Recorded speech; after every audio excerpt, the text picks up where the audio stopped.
Mashle magic and muscles के episode 11 की शुरुआत में हम लोग देखते हैं कि मैश अब एबल के पास पहुंच जाता है। वहीं पर मैश को देख कर एबल काफी ज्यादा शॉक होता है क्योंकि उसे नहीं पता था कि मैश एबिस को हरा देगा।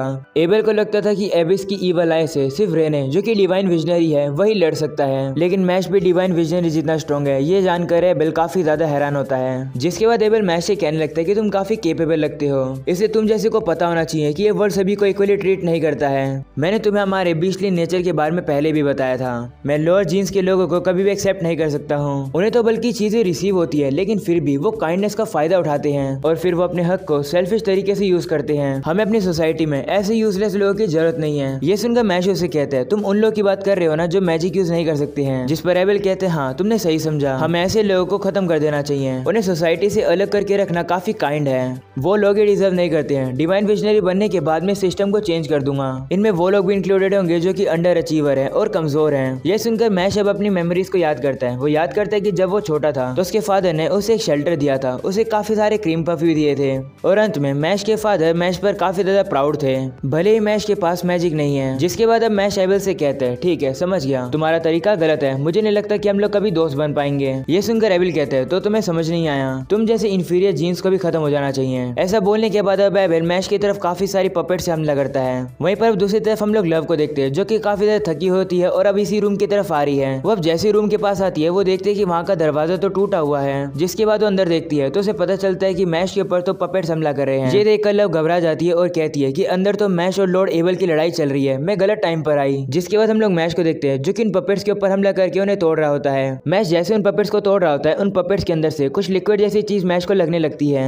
तो एबल मैश को बताता है कि इन पपेट्स के अंदर एसिड है, जरा इनसे बचकर रहना। ये सुनकर मैश कहते हैं ठीक है। जिसके बाद वो एक पपेट के सर को उठा लेता है। मैश अब उस सर को सामने की तरफ काफी जोर से शूट करता है एक बॉलिंग बॉल की तरह। और अब हम लोग देखते हैं इसकी वजह से जितने भी सारी पपेट्स होती है वो एक एक करके टूटने लगती है। ये देखकर लव काफी ज्यादा शॉक हो जाती है और कहती है कि मैश ने तो इन्हें बिना टच करे ही हरा दिया, वो भी एक बॉलिंग बॉल की तरह। इसी तरह अब हम लोग देखते हैं कि मैश ने सारे पपेट्स को हरा दिया है। जिसके बाद अब मैश एबल से कहने लगता है तुम पहले इंफीरियर जीन्स के बारे में बात कर रहे थे ना कुछ, तो अगर इसका मतलब मैं तुम्हें हरा दूंगा तो तुम्हारे पास भी इंफीरियर जीन्स हुए ना, और मुझे ये बताओ कि लेमन कहाँ पर है। तो एबल उससे कहते हैं मुझे नहीं पता वो कहाँ पर है, मैं तो बस अभी स्टूडेंट की मैजिकल पावर को रिसीव कर रहा हूँ। ये सुनकर मैश उसे कहता है कि क्या तुम ये करना बंद कर सकते हो क्योंकि इसकी वजह से सही बच्चे बीमार पड़ रहे हैं। जिस पर एबल कहता है मैंने तुमसे कहा था ना जो स्ट्रॉन्ग होते हैं वो कमजोर के साथ कुछ भी कर सकते हैं, ये हमारा हक होता है। ऐसा बोलने के बाद अब एबल मैश की तरफ और ज्यादा पपेट्स को फेंक देता है, लेकिन मैश बिल्कुल भी नहीं घबराता है। वो उन पपेट्स को काफी जोर से पंच मार के काफी दूर फेंक देता है। ये देखकर एबल शॉक हो जाता है और कहता है कि मैश तो पिछली बार से काफी स्ट्रॉन्ग हो गया है। जिसके बाद मैश अब उसे कहने लगता है जो स्ट्रॉन्ग होता है वो कमजोर के साथ कुछ भी कर सकता है ना, इसका मतलब कमजोर तुम हो और अगर मैं जीता तो तुम मुझे बताओगे कि लेमन कहाँ पर है। ये सुनने के बाद अब एबल मैश से कहता है कि तुम तो काफी कमाल के हो। लेकिन अब अगले ही सीन में हम लोग देखते हैं कि मैश अब अपने आप को ही मारना शुरू करता है। मैश ना चाहते हुए भी अपने आप को पंचेस मारने लगता है और हमें पता चलता है कि मैश को तो अब एबल ने कंट्रोल कर लिया है अपने स्ट्रिंग के जरिए। एबल अब मैश से खुद का गला घुटवाने लगता है, लेकिन तभी एबल रुक जाता है। ये देखकर मैश सोचने लगता है कि ये क्या हुआ। तो एबल उसे कहता है कि ये वन साइडेड लड़ाई लग रही है, मुझे मजा नहीं आ रहा है, इसे थोड़ा और मजेदार बनाते हैं। जिसके बाद हम लोग देखते हैं कि मैश के पास एक और पपेट आने लगती है। मैश उस पपेट को पहचान जाता है और कहता है कि ये तो फिन है। वहीं अब एबल मैश से कहने लगता है कि ये तुम्हारा दोस्त है ना,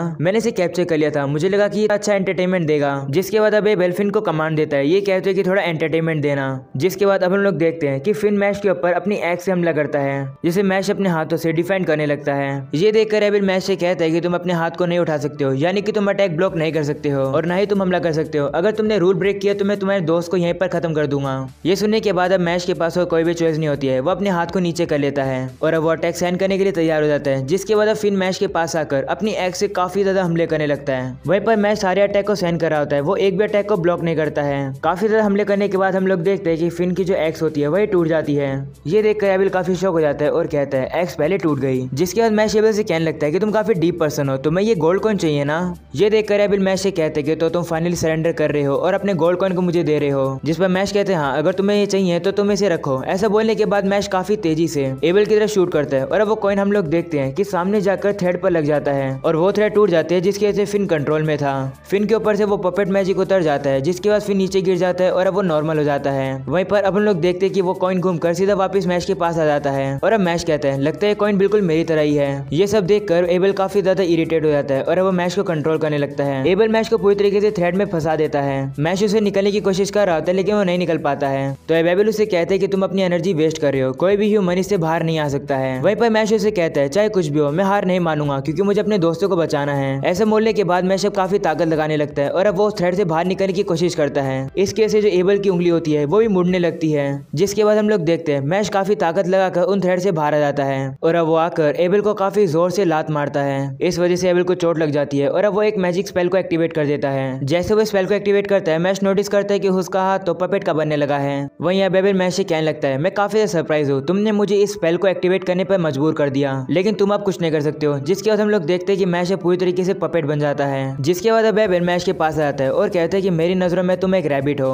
लेकिन अंत में एक रैबिट रैबिट ही रहता है, तुम एक वुल्फ नहीं बन सकते हो। ऐसा बोलने के बाद अब एबल मैश से उस कॉइन को लेने लगता है। एबल जैसे मैश के पॉकेट में हाथ डालता है उसे वहां से एक क्रीम पफ मिल जाता है। तभी अचानक से हम लोग देखते हैं कि मैश एबल को काफी जोर से मुक्का मारता है, जिसकी वजह से वो क्रीम पफ उछल कर वापिस से मैश के पास आ जाता है और हमें पता लगता है कि मैश वापिस से नॉर्मल हो गया है। वहीं पर एबल काफी ज्यादा शॉक हो जाता है। वो सोचने लगता है कि उसने तो मैश को पपेट बना दिया था, तो आखिरकार वो कैसे हिल सकता है। एबल बताता है कि उसका पपेट मैजिक सारे ब्रेन के सिग्नल को बंद कर देता है, तो यानी कि पपेट बनने के बाद कोई भी हिल नहीं सकता है। तभी एबल को रियलाइज होता है। वो कहता है कहीं ये स्पाइनल रिफ्लेक्स तो नहीं है। जिसके बाद हमें पता चलता है कि स्पाइनल रिफ्लेक्स तो वो रिफ्लेक्स होता है कि जब भी हम किसी गर्म चीज को हाथ लगा देते हैं तो ऑटोमेटिकली हमारा हाथ काफी जोर से पीछे हट जाता है। एबल अब कहने लगता है कि मैं किसी को भी पपेट बना सकता हूँ एक्सटीरियर से, लेकिन इंटीरियर से यानी कि अंदर से वो पर्सन एक इंसान ही रहता है। एबल अब सोचने लगता है कि मैश के साथ ऐसी कौन सी चीज हुई है कि पपेट बनने के बाद भी मैश ने स्पाइनल रिफ्लेक्स दिखाया, कहीं ये क्रीम पफ की वजह से तो नहीं हुआ। वहीं पर अब लव पागल होने लगती है। वो कहती है कि आखिरकार क्रीम पफ किसी के लिए इतना इंपॉर्टेंट कैसे हो सकता है। वहीं पर अब एबल काफी इरिटेट हो जाता है। वो अब कहता है कि मैं अपने डॉल से सारे मैजिक पावर को एक्सट्रैक्ट करूंगा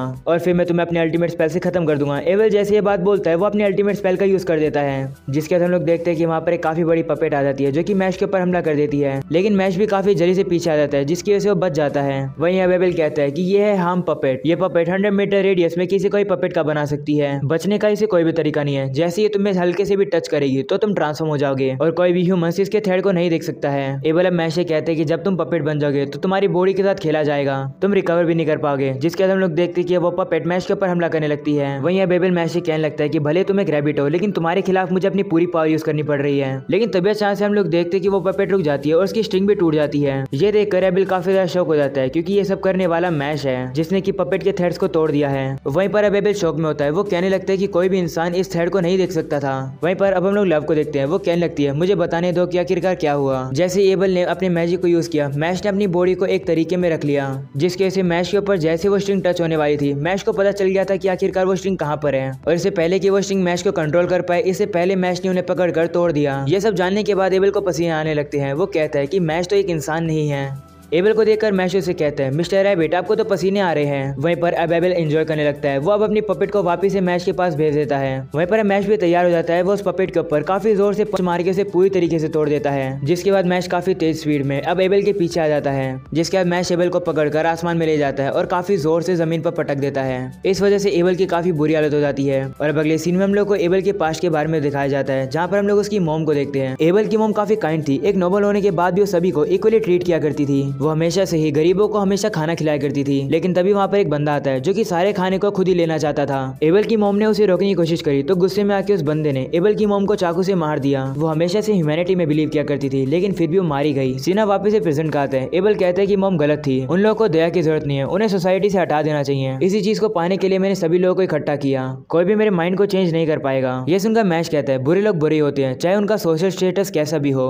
जिस पर एबल कहता है कि मेजोरिटी के लोग कॉमनर्स ही होते हैं, इसलिए उन्हें सोसाइटी से निकाल देना चाहिए। ये सुनकर मैश कहता है ये तो एक प्रॉब्लम है, चाहे कुछ भी हो, मुझे ये बताओ कि आखिरकार लेमन कहाँ पर है। तुम अब हार चुके हो तो तुम्हें बताना ही होगा। वहीं पर अब एबल भी मान जाता है। वो कहता है क्योंकि मैं हार चुका हूँ, मैं सभी स्टूडेंट जिनको मैंने पपेट बनाया था मैं उन सभी को रिलीज कर रहा हूँ। ये सुनकर मैश कहते शुक्रिया, लेकिन तुमने ये सब अपनी मॉम के लिए किया था ना, इसका मतलब तुम एक बुरे पर्सन नहीं हो। ये जानकर मुझे काफी रिलीफ फील हो रहा है। ये सुनकर एबल अपने मुंह को नीचे कर लेता है और वो सभी लोगों को छोड़ देता है, जिसके बाद एबल सबसे पहले लेमन को छोड़ देता है। वहीं पर अब हम लोग फिन को भी देखते हैं, जिसे होश आ जाता है और वो उन लोगों के पास चला जाता है। जिसके बाद अब वो तीनों ही मिलकर एंजॉय करने लगते हैं। ये कहते हैं ही पे पूरे। उन लोगों को देखकर एबल कह रहा होता है कि ये लोग तो बेवकूफ हैं। पर अब हम लोग देखते हैं कि वो लोग अब एंजॉय कर ही रहे होते हैं। तभी वहाँ पर डॉट भी आ जाता है, जो कि थोड़ा सा घायल था, लेकिन फिर भी वो उनके साथ आकर अब एंजॉय करने लगता है। तभी अचानक से फिन सभी को बोलता है कि लेंस कहाँ पर है। ये सुनकर सभी लोग सोच में पड़ जाते हैं कि आखिरकार लेंस है कहाँ पर। वहीं पर अब दूसरी तरफ हम लोग को लेंस को दिखाया जाता है, जो कि कहीं पर जा रहा होता है। जिसके बाद हम लोग देखते हैं कि वहाँ पर डिवाइन विजनरी रेन आ जाता है, जो कि लेंस से कहते हैं कि तुम स्कूल के नहीं लग रहे हो। ऐसा बोलने के बाद रेन उसके ऊपर अपनी स्वॉर्ड से हमला करता है, जिसे लेंस आराम से रोक देता है। ये देखकर रेन काफी शॉक हो जाता है और कहते हैं कि आखिरकार इसने मेरे अटैक को काउंटर कैसे कर दिया। रेन को अब लेंस के ऊपर शक होने लगता है, जिसके बाद हम लोग देखते हैं कि वो बंदा अब अपने रियल फॉर्म में आ जाता है और हमें पता लगता है कि वो लेंस नहीं था और हमें पता लगता है कि वो बंदा तो इनोसेंट जीरो का एक मेंबर है। रेन अब बताता है कि इनोसेंट जीरो एक डार्क मैजिक ऑर्गेनाइजेशन है जो कि सोसाइटी के शेडोज में काम करती है। रेन अब उससे कहते हैं कि तुम जैसे लोग स्कूल में क्या कर रहे हैं, जिस पर वो बंदा कहते हैं कि हम यहाँ पर एक चीज ढूंढना है जो कि हमारे लिए काफी इंपॉर्टेंट है। हमने एबल को उस चीज को ढूंढने के लिए कहा था, लेकिन एबल उसे नहीं ढूंढ पाया। ये सुनकर रेन उससे कहते हैं कि आखिरकार वो क्या चीज है, जिस पर वो बंदा कहते हैं कि आखिरकार मैं वो चीज तुम्हें क्यों बताऊं, मैं तुमसे और ज्यादा बात नहीं करना चाहता हूँ क्योंकि मेरे पास टाइम कम है, मुझे जाकर एबल को मारना होगा क्योंकि अब वो हमारे लिए यूजलेस जो है। ऐसा बोलकर वो बंदा वहां से जाने वाला होता है, लेकिन तभी रेन उसे रोकने के लिए आगे आता है। लेकिन तभी अचानक से रेन के सामने एक बड़ा नाइफ आ जाता है, जिसकी वजह से वो वहीं पर रुक जाता है और वो बंदा वहां से भाग जाता है। जिसके बाद अब दूसरा बंदा वहां पर आ जाता है जो कि रेन से कहते हैं कि तुम्हारा अपोनेंट अब मैं हूँ, मेरा नाम है जॉन पेरे। वहीं पर अब रेन कहने लगता है कि काफी ज्यादा बुरा है, इस पर्सन की ताकत डिवाइन विजनरी जितनी स्ट्रॉन्ग है, वो सभी लोग इस बंदे से नहीं लड़ पाएंगे। और अब यहीं पर हो जाता है ये एपिसोड खत्म। पसंद आया तो लाइक कर देना, चैनल पर न्यू हो तो सब्सक्राइब कर देना। मैं मिलूंगा आप लोगों से अगले एपिसोड में, तब तक के लिए बाय बाय।